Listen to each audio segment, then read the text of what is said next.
All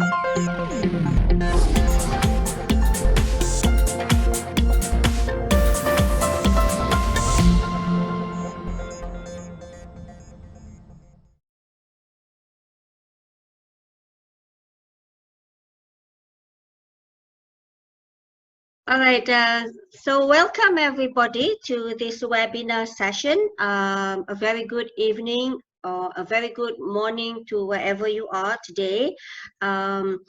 This is the webinar on procurement strategies post-COVID-19. With me today is Mr. Sascha Walleser from Walton GmbH based in Switzerland.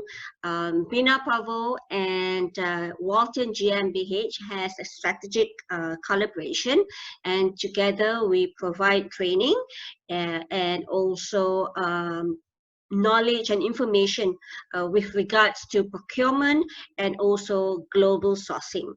So what will happen today is I will give an overview of what businesses are facing right now. I'm going to give a skew on family business. Then later on, Sascha will come and present on the strategies for procurement post-COVID-19, and then we will open up to Q&A. So in the meantime, if you have any questions, please key in your questions at the chat session. So I will now share my slides.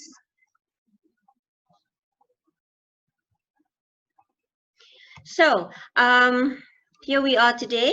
So let's look at businesses globally in the economy, and we could see that when it comes to percentages of family businesses that contributes to the national GDP, we could see that Malaysia contributes about 67%, and this is considered a large number as compared to some other countries on the left side of the screen, with Netherlands contributing to about 53% by the family businesses, Belgium and Germany at 55%, Venezuela at 50%. However, on the right side, you see that economies like Mexico, Brazil, Dominican Republic contributes more than 80%, and in this case, Mexico up to 90% of the national GDP is contributed by family businesses. At the same time, in terms of employment by family businesses, we see that family businesses employ more than 65% of the global workforce. So this is a huge number to which family businesses are employing. Yeah, let's look at the number of family businesses by region and by sector. We could see that on this pie chart that in Asia Pacific, this research was done by Credit Suisse research of the 1,000 family businesses globally in 2018. We could see that in this study, they look into 53% of family businesses in the Asia Pacific region, excluding Japan. In Europe, they look into 23%, and in the USA, about 12%, and the rest of the world, such as the Middle East, Latin America, and Japan, with the remaining 12%. Yeah. With regard to sectors, a vast sector, so family businesses goes into energy, utilities, telecom, services, healthcare, materials, yeah, and also industrial sectors. So we could see that these are a large spectrum of businesses that are into, whereby family businesses are into. A quick snapshot of what the famous brands or the prominent brands of family businesses. Yeah, these are not just brands but also companies. Yeah, family businesses, companies that are very much part of our everyday life. Things like Huawei, Samsung, yeah, Toyota, Tata in India, in Malaysia we have Genting, in Indonesia we have Jarum, down south we have, we take the chocolate company. As we go up north to Europe, you see, these are brands that we can easily associate with Danone, IKEA, BMW, and so on and so forth. In the US, companies like Walmart, and Johnson and Johnson, in Canada with Bombardier, and so on and so forth. As we go down to Mexico and Latin America, you see Lala and Cosan. So these are very famous brands and also very prominent family businesses companies. So we could see the spectrum of services, be it consumer products or be it them manufacturing for a larger scale. Moving on, looking at the topic of global sourcing and it as a strategy. Large companies, family businesses are part of large companies, as you can see in the earlier slides. They devote employees to many tasks, and one of the most important tasks that they also get into is global sourcing, as per today's topic. So their employees will be involved very much in sourcing for materials, raw materials, sourcing for spare parts. Parts can be parts towards their own product or parts towards the machinery that they have in their factories. When it comes to building and managing relationship with the vendors, with the suppliers, companies devote time to provide training and give the necessary skill development to the employees, not just in terms of managing relationship with vendors and suppliers, but also in terms of handling the legal aspect, the tax aspect, as well as the administration issues that comes with global sourcing. So in doing this, the employees will not just look into what is the best way to transport or either import or export these materials or these parts.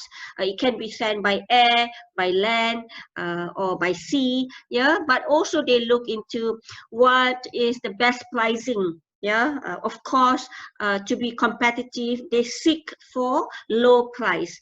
At the same time, it has to be of high quality. So these are the tasks and these are the strategies that large companies devote their time into in terms of ensuring their employees are given the right training and that they have the right competencies. So with that, that's the overview of what I'd like to present today in terms of how businesses are and the landscape of family businesses with regards to where they are today, their brands, their existence, as well as the skew towards global sourcing. I shall now pass to Mr. Sascha Walleser, and he will take on the presentation with procurement strategies post-COVID-19. So I will stop my slides and I will pass it to Sascha. Sascha, it's all yours. All right, thanks Dr. Leilanie to pass the screen to me. I hope that everyone who is joining this webinar is safe and staying at home as much as possible in this difficult time we currently have. First of all, I would like to introduce myself before I'm starting with my actual presentation. My name is Sascha Walleser and I'm 45 years old and coming originally from Germany. My wife and myself, we are staying since already quite some time in the beautiful Switzerland. I have already more than 27 years of experience in various industries, such as mainly the machinery industry, but also the life science industry or the semiconductor industry.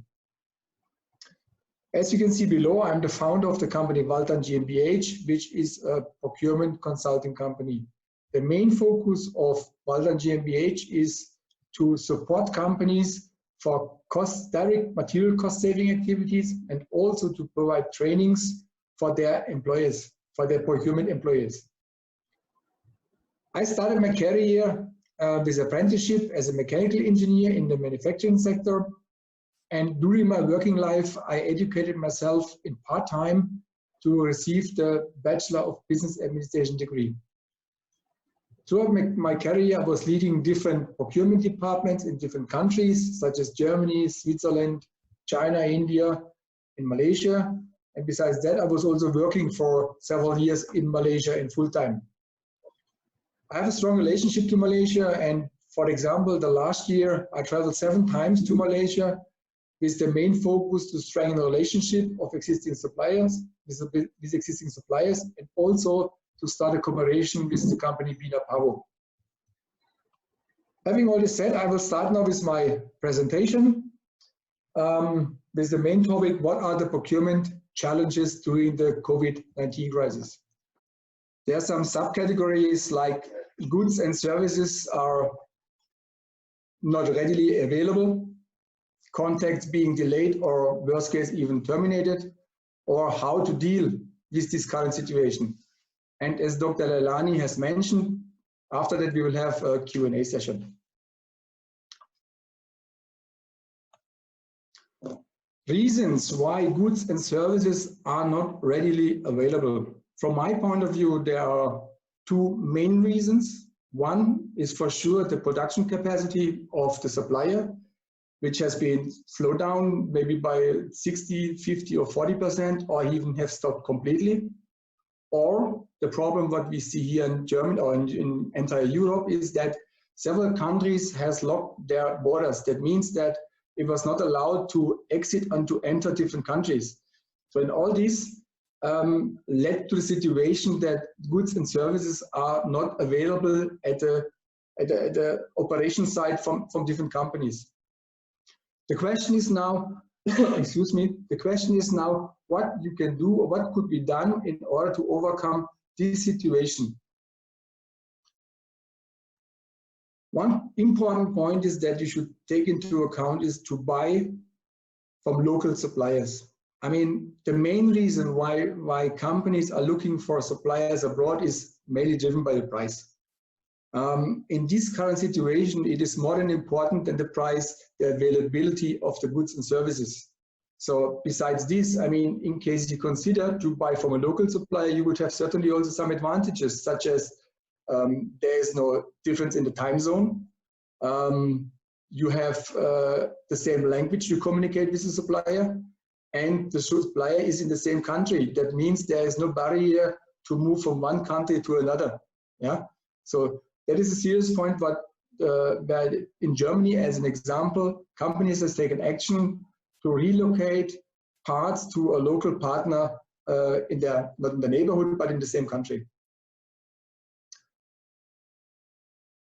One more point, what you could maybe consider is that you have some parts still on stock. 2019 was a year where the economical situation has slowed down already, and some of the companies have some parts stocked. That could be a point to take out the parts from the stock and overcome the missing availability, or the parts are not available from the supplier side. Besides this, maybe there are some parts with a obsolete index status. Maybe you can rework those parts and bring them up to the latest status, that also you can use those parts. Yeah, that could be a point. Implement a risk monitoring program. This means that you should have, it's not a huge software, it could be a simple Excel file which you're exchanging with the supplier in order to understand really what is ongoing at the supplier side. To understand means what is the production capacity, as an example, which is important to know. What is the status of your open orders? What are the order confirmation status? What is the cash flow? Is a very important aspect at the supplier side, that in case something will pop up, that you immediately can take action and do not need to wait till you are getting information from the supplier, because usually my experience is that there are only a few, very low percentage of suppliers which are actively communicating with the company. That means the company itself needs to take action here in order to get the information what they would really need. Use online networks for to simplify your life. I mean, this point is not only related to the COVID-19 crisis. That point here to use online networks could be utilized during also without the crisis, I would say.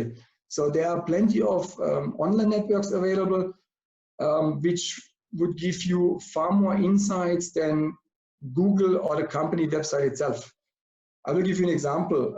Normally, the traditional supplier search works like this. There's a process behind, and one step is that you need to visit, or you should visit, a supplier. So in the current situation, it is quite difficult or almost not possible. And therefore, when you're using an online portal, there are a few of them. There's an online portal which is called MFG. There's an online portal which is called Erdano. There's an online portal which is called TechPilot. It's a German platform. These are for supplier searches where you get detailed information regarding the company size, the company description. There's a presentation in it. There is the contact person mentioned. There is the machine list and so forth and so on, where you get a lot of details, which is not avoiding to visit the supplier, but it is giving you a very clear and very precise picture of the supplier's capability, which is important here. It is not only for supplier search, of course. There are plenty of other networks for risk management, for financial aspects. So consider this. Maybe that could be an advantage to use this during the crisis and continue using this afterwards.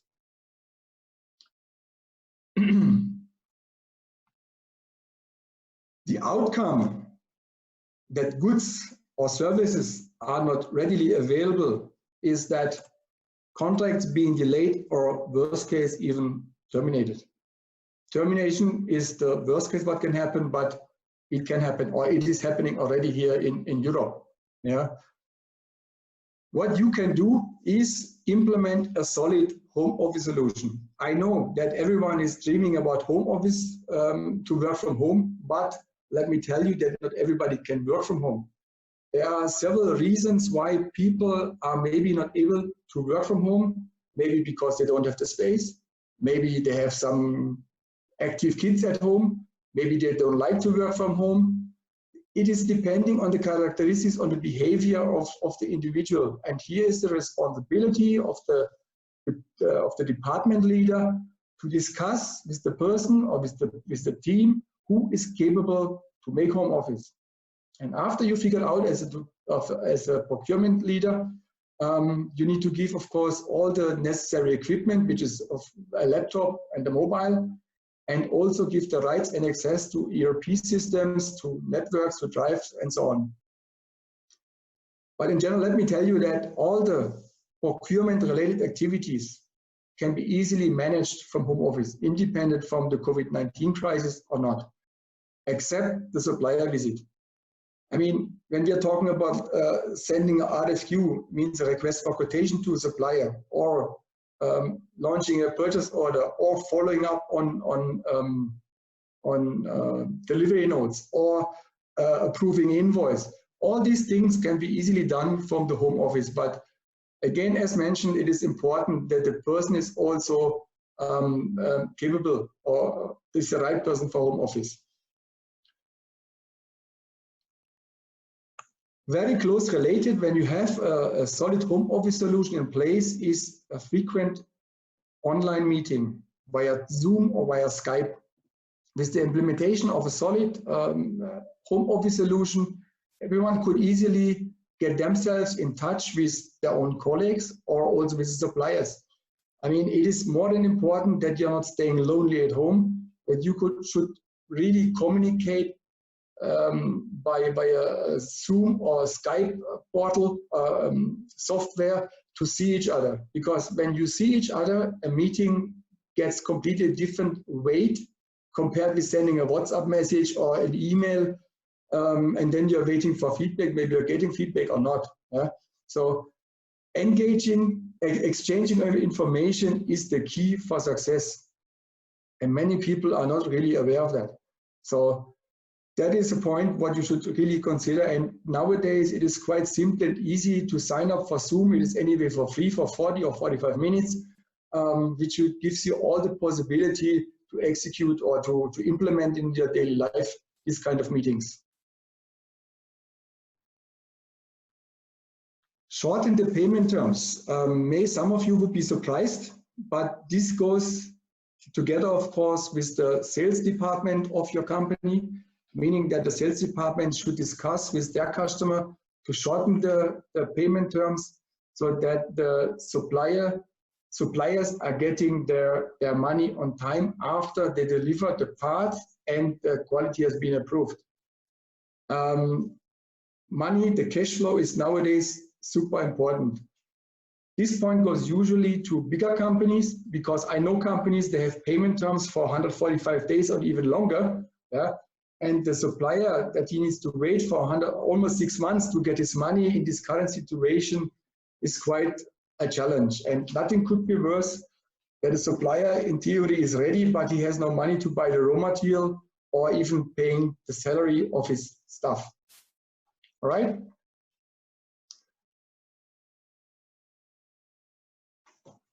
We are facing here the situation that the transportation costs are exploding, really exploding.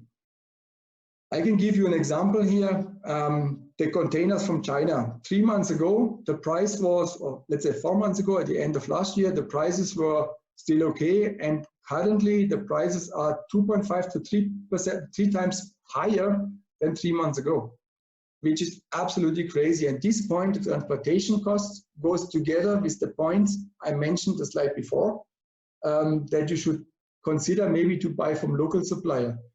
When you take the TCO, the total cost of ownership of a product, into account, and the transportation costs are currently high like never before, I would say, then the local supplier would be maybe quite competitive. Yeah.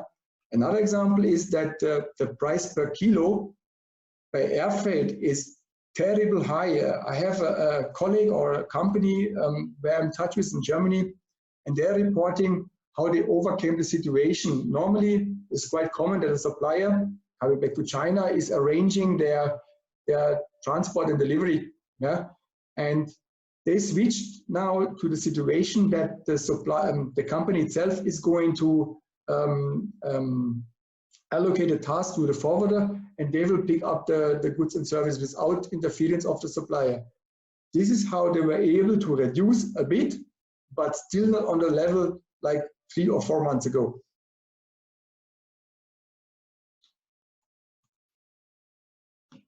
Now the question is how to deal with the situation. This COVID-19 crisis is definitely stressing many people from the procurement department. And as a procurement team member, maybe you feel a bit lonely, you feel a bit lost, you feel also a bit stressed, and worst case, you don't have a picture how is the situation, how the situation will move forward, or how to come out of the situation. Yeah. If you are a leader as a department, from a department, you really need to re-strategize your procurement team or your procurement activities and get a commitment of your team and the cooperation to execute all these tasks. You need to keep communicating with supply partners. I remember, or I am aware that I'm repeating myself, but it is nowadays super important that there's a frequent exchange of information between you as a company, or as a procurement, as a buyer, and a supply partner. Because when you do not know what is ongoing at the supplier side, if he is closed, if he is fully loaded, if he is working only on limited capacity, how you would like to drive activities, how you would like to report to your supervisor that they're getting the goods on time. That's why it is very important to communicate, and trust me, not many people are really aware of that. I luckily had a supervisor 20 years back. He taught me this, and I took this by heart, and whatever I'm doing, dealing with suppliers, I have really good understanding of the supplier. I know the person. Yeah, it is much better always to have a face behind the email address or the handphone number than only have the email address, because you do not know to whom you're going to send the email. Is that the managing director? Is that the office clerk? Is that the decision maker? Whoever it is. Yeah. So that's why it is very important to communicate with the supplier. In this situation, procurement people, the procurement staff should be flexible. So the question is now, what do I mean by that? Here in Europe, companies, for example, have the possibility to apply for short work. Short work means that normally a company is having a workload or capacity of 100%. During the situation now, the workload is only 50%. Yeah, and here different countries are offering the possibility to apply for short work. That means that the company is getting a kind of sponsorship, not a full 50%, which is missing, but a bit something in order to overcome this difficult situation. Yeah, and here it is required that procurement people are not sticking to this 50%. They should be flexible enough and pick the phone whenever a supplier is calling, or when a company has a request to start with a new project or to work on a project. Don't be too strict with yourself and limit yourself with this 50% in this example. Yeah. Reporting closely to the supervisor. As I have mentioned before, I was a supervisor for quite some years, and for me it was all the time important to understand and to know what my guys are doing. That is not called micromanaging. For me, it was more important if I was able, or if the person was able to take a new project, or I have to take something away from him. So this could be a simple reporting file or an Excel file where you mention your challenges, your difficulties, your issues you have, maybe also some success stories in this current situation, that your supervisor is getting the clear picture what you're doing or where you're working on. Because in the office, as an example, it is for sure different. The supervisor can easily pass by your table, you have a 5 minutes chat, and he's getting the picture what is ongoing on your side. And in this situation, when you are working at home, in this example, it will be difficult for the supervisor to estimate what is your workload as an example. Yeah. One more point I want to highlight here is that I assume, or I'm very sure, that many people in the procurement departments, they have now free time. And I would like to stress that, I mean, I guess that all of you are fully aware that the life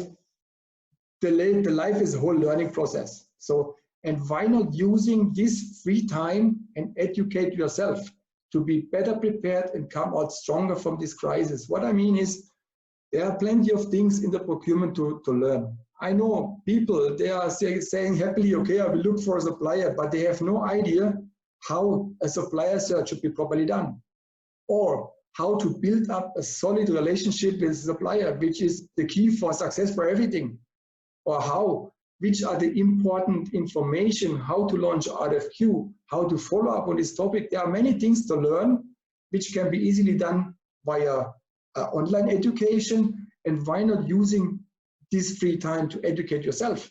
That is the key message here, what you should take into account. Yeah. As I mentioned before, the company Walleser GmbH is offering this kind of education, of online education, and we have different packages here, which is currently on a high demand in Europe, because in Europe the people are really utilizing the free time and educating their staff. Yeah. So I will be now at the end of my presentation. Actually, what I have mentioned just now, there is nothing new or there is nothing special, and I'm sure that you guys can drive activities in the right way, in the right direction, in order to be more successful compared to what you're doing right now. Yeah. The resources you have, you should use. Discuss with the team in order to pick the right things and overcome the situation with in the best possible way. Having said this, I would like to hand over now the word to, or pass over the word to Dr. Leilanie. Whenever there are some questions at the end, after this is coming another slide with my contact details. You can contact me at any time by email, by LinkedIn, or also by Facebook, and I will get in touch with you to answer some questions or discussions you may have. All right, Dr. Leilanie. Okay, thank you so much, Sascha, for that very enlightening and a very good overview of the challenges that everyone is facing, especially those within the procurement community. Yeah, we have one question here from Ganesh. So Ganesh's question is, one of the main issues in obtaining raw material during COVID is material traceability. What are the actions to be done by manufacturers or purchasers to trace all the processes from procurement of raw material to production if the manufacturers get raw material from different sources? For example, in forging processes, different raw material sources will result in different heat number. The integrity of the end product is concerned. So I believe this question is for you, Sascha. That is there are several questions in one question, huh? Yes, maybe you want me to repeat the question again?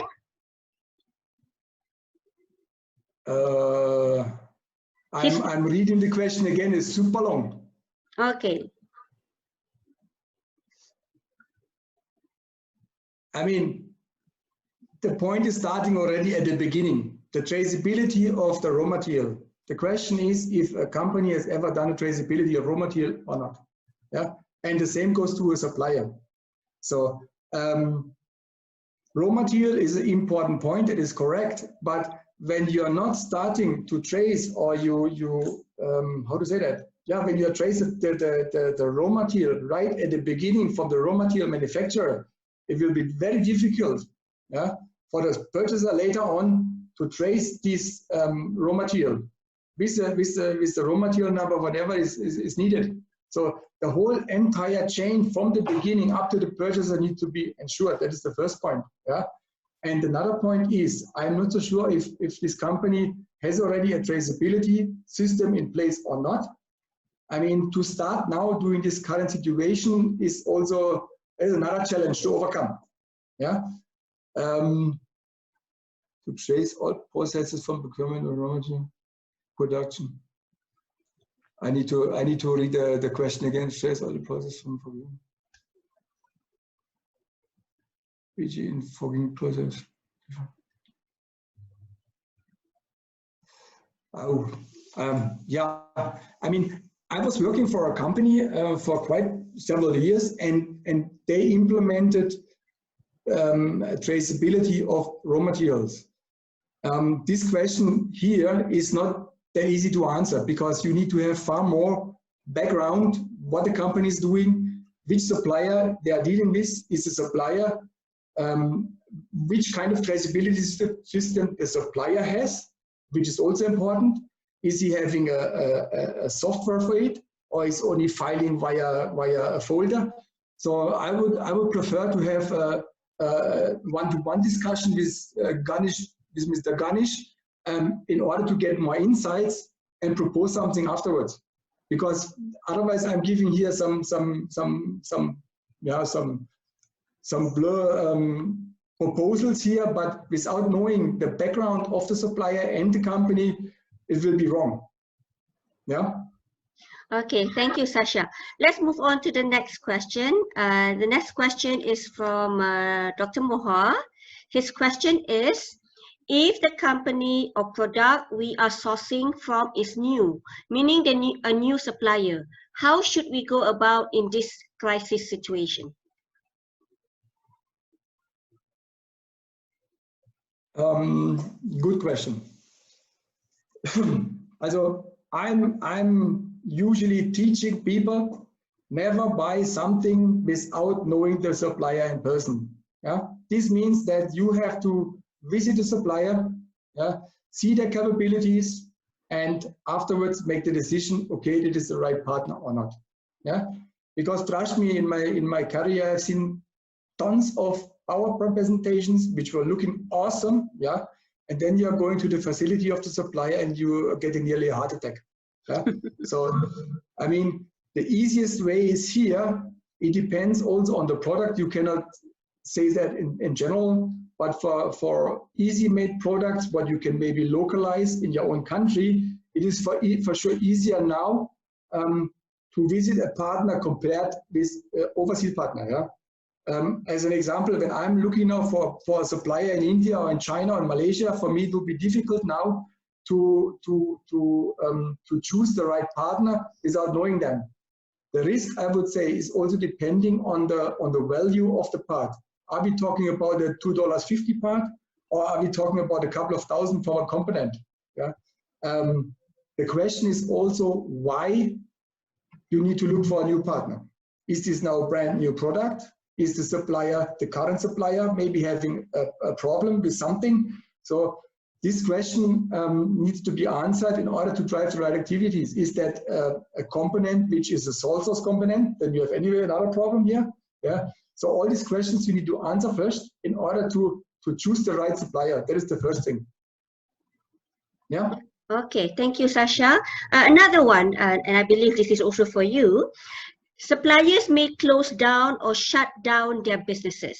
How should we manage this risk now and in the future? Also, first of all, when you are, it's depending on the company, but usually you should have always a risk management in place. Meaning that for each and every single part, you should have two suppliers. One main supplier and another supplier as a backup solution. I'm aware that you will never have two same suppliers with the same price structure, with the same payment terms, with the same delivery times and stuff like that. But it's all the time actually mandatory to have a second supplier in place, at least knowing that this supplier can do. It would be better that this supplier has proven that he can do. There are two different things. Because many suppliers, they're offering, I can produce part A, B, or C, yeah, but they have never done it before. So to approve or to see if a supplier is capable to do, yeah, you need to order some samples and get the quality approved. So here you really need to, from the beginning on, you should always go for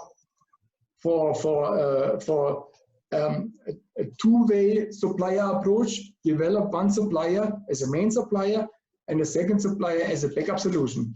And here for sure you can get help from different consultants, yeah, which have plenty of experience to drive the activities in the right way. Okay. I mean, when the supplier is closing down is said enough. The question is why is closing down, yeah? So yes. Okay, I actually have a question for you, Sascha. Oh, nice. Okay, so I'm wondering, what are the available platforms for procurement and how trustworthy are these platforms? Also, look, I'm coming from the procurement field, as mentioned before, from the industrial sector, manufacturing. And there is quite a number of platforms out there, but not all the platforms have the same quality. Yeah? There are plenty of platforms out there where you get the same information like from Google. Yeah, that means you have the company name, you have maybe the street, maybe the location, and maybe you have a general email ID like info@abcd.com. Yeah, so there are other platforms which have far more detailed information available compared with the others. I will give you an example. There's a portal online, a supplier portal available, which is called Erdano, yeah, which is giving you far more insights, as mentioned before, compared with many others. This portal, for example, is going to approve suppliers only after the company profile of the supplier has been completed. It will be manually reviewed by the administrator and then approve the supplier. The main reason is that it makes no sense to browse in this portal for a supplier and you're not getting the information you would need.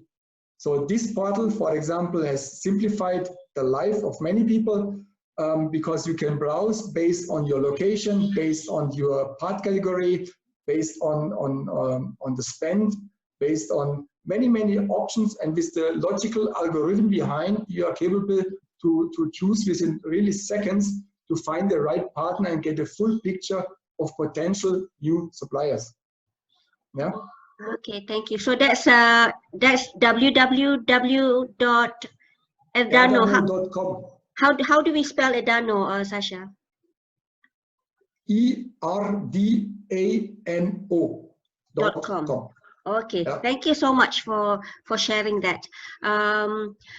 Let's see whether we have any more questions. Do we have perhaps another one last question? If anybody would like to pose a question. I have a question to Dr. Leilanie. Oh, okay. Yeah. Go ahead. Yeah. What is the current situation in Malaysia now? How is this with the lockdown of companies? How are they going to restart now? The mid-sized companies, are they going to restart now their production, or they did not even stop? Or how is the situation in Malaysia? Well, in Malaysia, as of yesterday, 4th of May, the government has kind of relaxed the movement control order. Yeah, so businesses are allowed to open, but within a specific SOPs. So companies are supposed to adhere to certain SOPs that is being disseminated by the government. I do understand that also some manufacturing companies has already started to operate. I believe about 2 weeks ago. Again, this is within a very tight SOP, which is being distributed by the government. And I think as of today's news that I heard this afternoon, the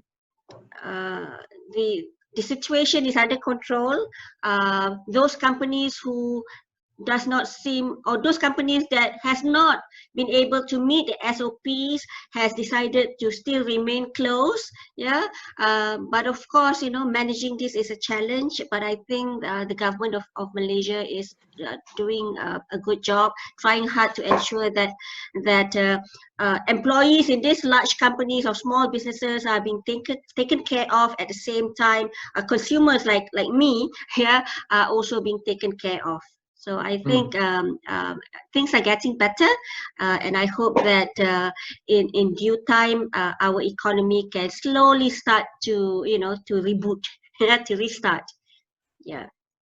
So we do not have any more question, and we've reached our 50th mark. We usually keep our sessions, our webinar sessions, within 1 hour. So I'd like to thank all the participants who has taken time to be with us today with Sascha and I on the topic of procurement strategies post Covid-19. So thank you everyone for your attendance. Thank you for being with us. Thank you for the questions that you posted. Sascha, is there anything you'd like to say before we end the webinar?